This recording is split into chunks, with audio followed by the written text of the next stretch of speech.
তো বড় দুঃখের বিষয় হলো, আমাদেরকে ডক্টর যখন 1000 টাকা ভিজিট দেওয়ার পরে ওষুধ দেয়, 1 সপ্তাহ আগে সিরিয়াল নিতে হয়, তাও ফজরের নামাজে আগে ফোন করতে হয়। অনেক সময় কনকনে শীতে অনেক ডাক্তারের সিরিয়ালের জন্য মানুষ রাস্তায় রাত কাটায়। ডাক্তার যত বড়, সিরিয়াল পাওয়া তত কঠিন।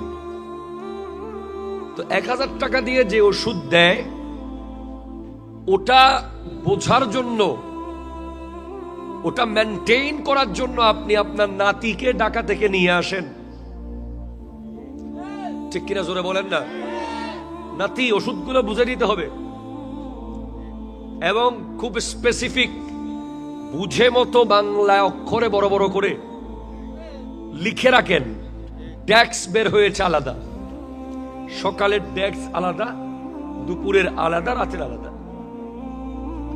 অথচ যেটা তিবিয়ান লিকুল্লি শাই,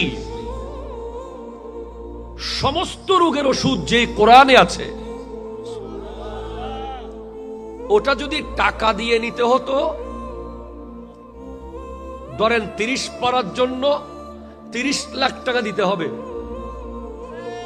ঠিক কিনা? যদি এমন হতো যে প্রতি পারা আপনার ঘরে ঢুকার আগে 1 লাখ টাকা করে কোনো এক জায়গায় জমা দিতে হবে, তাহলে 1 পারা কোরআন শরীফ আপনি পাবেন।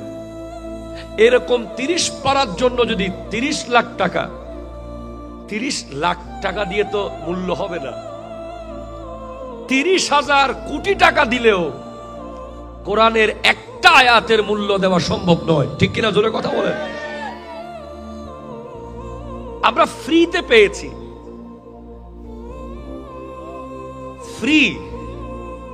অনেকের ঘরে এমন কোরআন শরীফ আছে যে উনি টাকা দিয়ে কিনে নেয়, কেউ গিফট দিছে। সৌদি আরব থেকে কেউ আসছে, কোরআন শরীফ গিফট করে দিয়েছে। দুবাই থেকে কেউ এসেছে, কোরআন দিয়েছে, কিনতেই হয় নাই। যদি প্রতি পারার জন্য 1 লাখ টাকা অন্তত দিতে হতো, তাহলে প্রত্যেকটা ব্যক্তি মনে হয় কোরআন শরীফ খুলে অন্তত পড়ে দেখতো যে 1 লাখ টাকা দিয়ে কি কিনলাম। অথচ কোরআনের পরদে পরদে আমরা দেখছি কোরআনে নাই এমন কোন রোগের ওষুধ নাই। হার্টের ওষুধ কোরআনে আছে, ক্যান্সারের ওষুধ পর্যন্ত কোরআনে আছে। সুবহানাল্লাহ জোরে বলেন না রে ভাই? তার মধ্যে এমন একটি আয়াত কোরআনে আছে যেটা প্রতি শুক্রবারে আপনাদের মৌলানা মসরুফ কাদরি সাহেব সানি জুমার মধ্যে আপনাদেরকে শোনান, কিন্তু আমার প্রজন্মের তো সেই খুতবা শোনার টাইম নাই। আমার প্রজন্মে এমন এমন যুবক আছে যারা জুমার দিনও বিপিএল এর স্কোর দেখে জুমার নামাজে বসে বসে, ঠিক কিনা কথা জোরে বলেন না? যারা মসজিদের ভিতরে পর্যন্ত আইপিএল, বিপিএল, ক্রিকেট, ফুটবল, রাজনীতি দেখতে থাকে, ওই কদ কামাতিস সালাত বললে তখন মোটামুটি একটু হলেও নামাজ তো ফরম করে ভালো, ঠিক কিনা বলেন? সেজন্য খেয়াল করেন নাই, ডাক্তার বলেছে আপনার হার্টের সমস্যা, 3টা জিনিস খেতে পারবেন না, এই 3টা খাবেন। কি কি খাবো না? গরুর গোশত, ইলিশ মাছ, চিংড়ি মাছ। আপনি সারা জীবন যে গরু ছাড়া কোনোদিন চলেন নাই, উনি পর্যন্ত বলতেন অমুক নদিস। কি খাবেন? তিতা করলা। কি দিব? শাক। জীবনে যিনি ফজরের নামাজের জন্য উঠতে পারে নাই, উনি এখন প্রতিদিন ফজরে আধা ঘন্টা দৌড়ায়, ঠিক কিনা জোরে কথা বলে না? কারণ 1000 টাকা নগদ দিয়ে দৌড়াতে হবে, এটা লিখে নিছি যে নগদ 1000 টাকা দিয়ে গরুর গোশত খাওয়া যাবে না, ইলিশ মাছ খাওয়া যাবে না, চিংড়ি মাছ খাওয়া যাবে না, লিখে দিয়েছেন। আর আল্লাহ বলছেন ইন্নাল্লাহা ইয়া'মুরু বিল আদলি ওয়াল ইহসান ওয়া ইতাই যিল কুরবা। আল্লাহ আদেশ দিচ্ছেন নীতিবান হও, দয়াবান হও, আদান প্রদান করো। আরো জোরে বলেন সুবহানাল্লাহ। নীতিবান, দয়াবান, আদান প্রদান। ওয়ায়ানহা, নিষেধ করেছেন আল্লাহ, আনিল ফাহশাই, বেহায়াপনা, ওয়াল মুনকার, গুনাহ, ওয়াল বাগহ, জুলুম। এবার আল্লাহ বলছেন ইয়াইজুকুম, ওয়াজ তোমাদেরকে করছে আল্লাহ, লাআল্লাকুম তাযাক্কারুন, যাতে তোমরা বুঝতে পারো। এই প্রেসক্রিপশন এফসিপিএস এর না, এই প্রেসক্রিপশন এমবিবিএস এর না, এই প্রেসক্রিপশন বিসিএস এর না, এই প্রেসক্রিপশন দিচ্ছেন খুদ লা ইলাহা ইল্লাল্লাহ, নিয়েছেন মুহাম্মদুর রাসূলুল্লাহ, দিয়েছেন আমাদেরকে।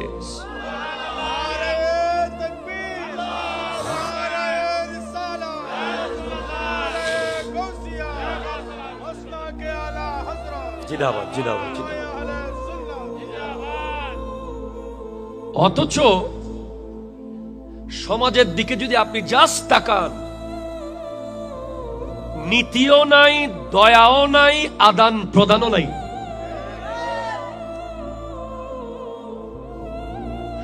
কেন জানি সবাই ভিতরে ভিতরে আলাদা। আস্তে আস্তে আপনি দেখেন আমাদের সমাজে এমন এমন পরিবার আছে যে যাদের টিউবওয়েল থেকে পানি নিতে দেয় না। এখানে নাই, অনেক জায়গায় আছে। যাদের পুকুর ঘাটে অন্যরা গোসল করতে যেতে পারে না, যারা নিজের বাড়িতে ট্রিপল বাউন্ডারি দিয়েছে, একটা বাউন্ডারি দেয়ালের, পরে আরেকটা দিয়েছে ঘরের মধ্যে বিশাল বড় মোটা গেট, এরপরে ভিতরে গিয়ে আবার কলাপসুয়াল গেট, এরপর আবার সেগুন কাঠের দরজা। সাইড পরট দেওয়ার পরে ওখানে আদান প্রদান কি হবে? কে আদান করবে, কে প্রদান করবে, কে যাবে আর কে আসবে? অথচ আমার নবী ইরশাদ করতে লাগলেন আন আয়েশা রাদিয়াল্লাহু তাআলা قال النبي صلى الله عليه وسلم ما زال جبرائيل يؤسيني بالجار حتى ظننت أنه سيعرسه الله أكبر। জিবরিল আলাইহিস সালাম আমাকে প্রতিবেশীর হক সম্পর্কে এমন ভাবে তাগিদ দিচ্ছিল যে যেন মনে হচ্ছিল প্রতিবেশী আমার সম্পত্তির হকদার হয়ে যাবে। সুবহানাল্লাহ। যোগ্য বিজ্ঞ প্রাজ্ঞ আলেম স্টেজে বসা। এটা সহিহ মুসলিম 7ম খণ্ড, অন্যান্য ছাপায় অন্যান্য রং থাকতে পারে, যে 141 নম্বর পৃষ্ঠার মধ্যে আছে যে আমার নবীজি ইরশাদ করতে লাগলেন জিবরিল আলাইহিস সালাম আমাকে প্রতিবেশীর ব্যাপারে এমন তাগিদ দিয়েছে, এমন গুরুত্ব বুঝিয়েছে প্রতিবেশীর, যেন মনে হচ্ছিল যে প্রতিবেশী আমার সম্পদের হকদার হবে।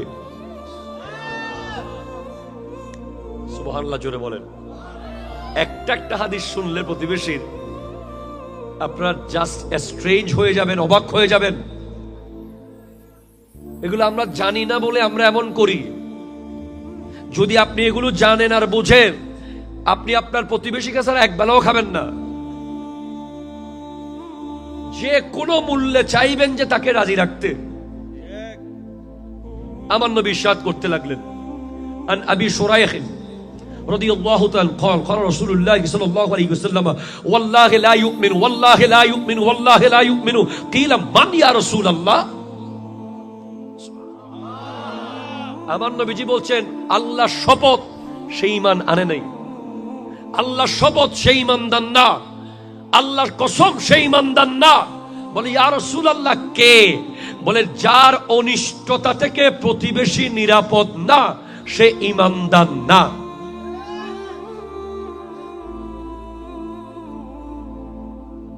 এখন এমন এমন প্রতিবেশী আছে যে প্রতিবেশীর ভয়ে আরেক প্রতিবেশী রাস্তা বদলাই ফেলেছে। আছে না নাই? কথা জোরে বলেন। প্রতিবেশীর অনিষ্টতার ভয়ে, প্রতিবেশীর অত্যাচারের ভয়ে সামনে রাস্তা দিয়ে না গিয়ে পেছনের রাস্তা দিয়ে যায়। প্রতিবেশীর অত্যাচারের কারণে ঘরের দরজা লক করে বসে থাকে, বের হয় না। প্রতিবেশীর অত্যাচারের কারণে পুকুর ঘাটে যায় না। প্রতিবেশীর অত্যাচারের কারণে মসজিদে যেতে পর্যন্ত ভয় পায়। কারণ এখন তো আর হাতে পায়ে মারতে হয় না। এখন মানুষ দিন দিন এত বেশি শিরকি কাজে লিপ্ত, কুফুরি, বান, টোনা, জাদু, কেমনে তার পাশের বাসার মানুষের উন্নতি কমিয়ে ফেলবে, কিভাবে তার ছেলের ইনকাম কমিয়ে ফেলবে, কিভাবে তার উন্নতিকে ধ্বংস করে দেওয়া যায়, এই ভয়ঙ্কর হিংসায় লিপ্ত প্রতিবেশীরা। ঠিক কিনা জন্য কথা বলেন।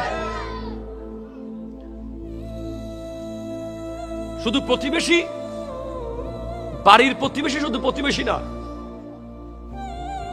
অফিসের প্রতিবেশীও প্রতিবেশী।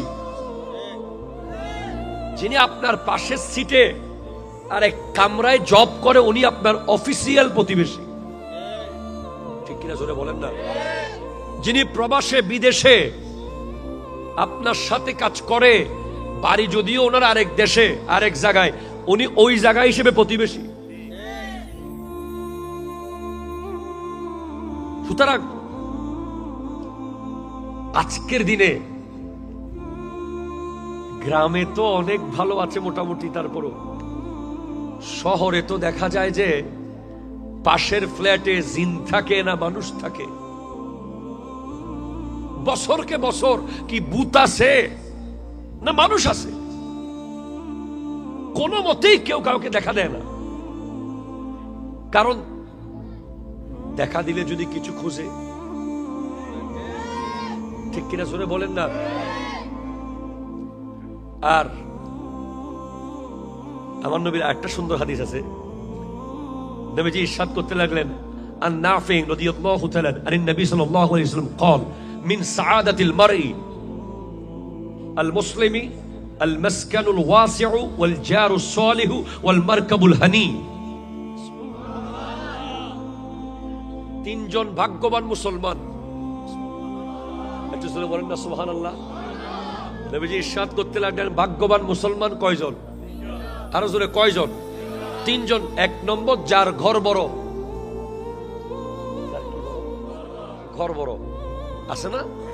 দেখবেন যে গ্রামে অনেক মানুষ আছে এমন বিশাল করে ঘর বানিয়েছে, ড্রয়িং রুমে কোনো গ্রামের মানুষ বসতে পারবে। অথচ অনেকে বলে যে ওয়া ফলো গিউন না হলো বাড়ির মধ্যে ঘর কিলে বানাইতে লাগবে। এটা হনায় বুধে বরে বেড়ে খনায় ফুলে যাবে গুদের হন্তায় বুধে সর মধ্যে না সুগন্ধ বাসি গুদ এ দুন টিয়া দিলি সব থম ফ্ল্যাট ফাইতেন এত ঘর খাবাইতে লাগবেন।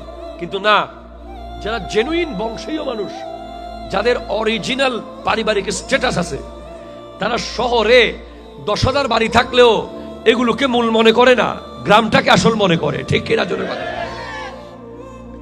আর যারা হঠাৎ পয়সাওয়ালা হয়েছে, হঠাৎ পয়সা লয় মানে অহংকার আয় গিয়ে বাড়ির নোয়াই, বাড়ির আসতো নসায়, বাড়ির খবর নলয়, বাড়ির মানুষের লইলে সম্পর্ক রাখতো নসায়, খবরও শহরত, ব্যাকিন শহরত। বাড়ির যে কত মূল্য, গ্রামের যে কত প্রেম, নিজের গ্রামের মাটির যে কত খুশবু, এটার যে কত টান, এটা কোভিড-19 সময় বোঝা গেছে। আর ঈদের দিন আর কোরবানির দিন, এই 2 দিন আপনি যত বড় শহরের বিল্ডিং এর মালিক হন, আপনার স্ট্রোক করতে মন চাইবে যদি গ্রামে আসতে না পারেন। ঠিক কিনা জোরে বলেন না? এজন্য তারা বড় ভাগ্যবান যাদের একটা গ্রাম আছে, যাদের গ্রামে একটা বাড়ি আছে, তারা আসলেই ভাগ্যবান। যাদের গ্রামে একটা বাড়ি আছে, গ্রামে একটা জামে মসজিদ আছে। সুবহানাল্লাহ জোরে বলেন না? এটা দর্শক পড়েন, আল্লাহুম্মা